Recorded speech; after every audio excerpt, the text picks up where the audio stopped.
పంచాయతీరాజ్ వ్యవస్థ బలోపేతం కావాలి. మౌలిక సదుపాయాలు కల్పనలో పూర్తి స్థాయి పారిశుద్ధ్యం, ప్రజలకు మార్గదర్శకంగా పంచాయతీలు పనిచేయాలని శ్రీకాకుళం నియోజకవర్గ శాసనసభ్యులు గొండు శంకర్ తెలిపారు. శ్రీకాకుళం పట్టణంలోని జిల్లా పరిషత్ సమావేశ మందిరంలో పంచాయతీరాజ్ దినోత్సవం పురస్కరించుకొని గురువారం కార్యక్రమం నిర్వహించారు. కొంతమంది సర్పంచ్లకు మరియు కొంతమంది ఉద్యోగులకు సత్కరించారు. శ్రీకాకుళం నియోజకవర్గంలోని సాలిహుండం సర్పంచ్ శ్రీ కాంక్యాల ఆదినారాయణను ఈ సందర్భంగా సత్కరించారు.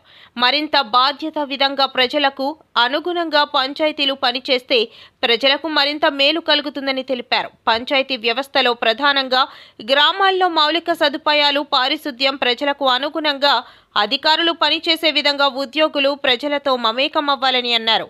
పంచాయతీ వ్యవస్థ దేశానికే పట్టుకొమ్మ లాంటిదని, అలాంటి పంచాయతీలో మంచి సేవలు అందించే విధంగా ప్రజలకు అందుబాటులోకి రావాలని, అలా వచ్చిన నాడే అభివృద్ధి సాధ్యమవుతుందని తెలిపారు.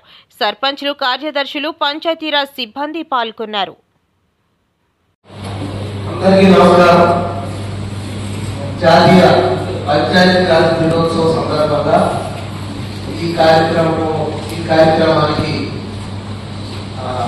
ముఖ్య అతిథిగా చేసినటువంటి జడ్పీ చైర్పర్సన్ విజయమ్మ గారికి, అలాగే జడ్పీ సిఇఓ గారికి, అలాగే వేదిక ముందు ఉన్నటువంటి ప్రజాప్రతినిధులు, అలాగే పంచాయతీరాజ్ సంస్థకు సంబంధించిన అధికారులు అందరికీ పేరు పేరుగా నా హృదయపూర్వక శుభాకాంక్షలు, నమస్కారాలు తెలియజేస్తున్నాను.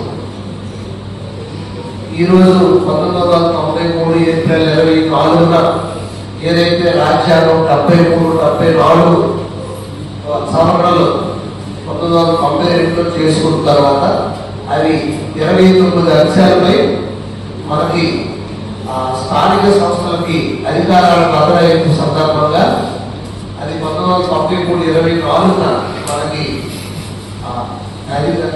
అమలులోకి వచ్చింది. దీన్ని పంచాయతీరాజ్ దివస్గా మనం జరుపుకోవడం ప్రతి సంవత్సరం గౌరవ ప్రధానమంత్రి మన్మోహన్ సింగ్ గారి నుండి స్టార్ట్ అయింది. ఆ టైంలో సో దేశ అభివృద్ధికి గ్రామాలు పట్టుకోవాలి. దేశ అభివృద్ధికి గ్రామాలు పట్టుకోవాలైతే ఆ గ్రామాల అభివృద్ధికి పంచాయతీరాజ్ వ్యవస్థ అనేది గుండెకాయ. బాబుజీ కన్న కళలు గ్రామ స్వరాజ్య స్థాపన.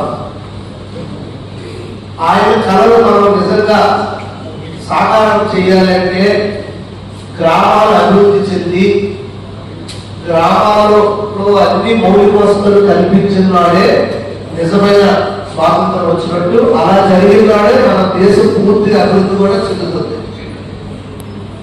దానికోసం రాజ్యాంగంలో 73-74 సవరణలు చేసి 29 అంశాలపైన మనకి పూర్తి అధికారాలు ఇచ్చినప్పటికీ కూడా రాష్ట్ర ప్రభుత్వాల నుండి ఇంకా చాలా వరకు స్థానిక సంస్థలకు ఇంకా పూర్తి మద్దతు రావాల్సి ఉంది. ఎందుకంటే నేను ఒక ఎంపీటీసీగా 2014-19లో చేశాను. 19 తర్వాత మళ్ళీ సర్పంచ్గా కూడా నేను మొన్న 21 ఎలక్షన్లో చేసి ఈ అసెంబ్లీ ఎలక్షన్ అయినంత వరకు కూడా నేను సర్పంచ్గా కూడా చేయడం జరిగింది. కనుక నాకు స్థానిక సంస్థల యొక్క బాధల గురించి పూర్తి అవగాహన ఉంది. సో పార్టీలకు అతీతంగా స్థానిక సంస్థ ప్రతినిధులందరూ ఒకే ప్లాట్ఫామ్కి వచ్చి మీ హక్కుల కోసం మనం పోరాడాలి. ఆ హక్కులు అయితే మన సెల్ఫ్ కోసం కాదు, మన పల్లెలు అభివృద్ధి చెందాలి, పల్లెల్ని మౌలిక వసతులన్నీ క్లియర్ చేయాలి. ఇవన్నీ చేయాలంటే ప్రతినిధులందరూ ఒకే మాట మీద ఉండి ప్రభుత్వాల పైన ఒత్తిడి తెచ్చిన రోజే మనకి అన్ని సాధారణ అవుతాయి. ఫస్ట్ టైం 1997లో 2000 మంది సర్పంచులు దాదాపు ఒకేసారి అసెంబ్లీ గేట్ దగ్గరికి వెళ్ళి ధర్నా చేశారు. బాబు రాజేంద్ర ప్రసాద్ గారి ఆధ్వర్యంలో. అప్పుడు చంద్రబాబు నాయుడు గారు ముఖ్యమంత్రిగా ఉన్నప్పుడు 98లో 97లో ఆ టైంలో ఆయన వచ్చి ఒక వ్యాన్పై ఎక్కి మాట్లాడడం జరిగింది. ఆ రోజు కొన్ని అధికారాలు మనకి ఇవ్వడం జరిగింది. అంటే చిన్న పంచాయతీలకి విద్యుత్ ఫ్రీ అని, లేదా సర్పంచులకు గౌరవ వేతనం అని, నెక్స్ట్ వాళ్ళకి ప్రోటోకాల్ పాటించమని, అలా చాలా ఇష్యూస్. దాన్ని మళ్ళీ కొనసాగింపుగా డాక్టర్ రాజశేఖర్ రెడ్డి గారు కూడా ముఖ్యమంత్రి టైంలో చాలా జీవోస్ మనకి ఇవ్వడం జరిగింది. కొన్ని డిపార్ట్మెంట్స్ ఇంకా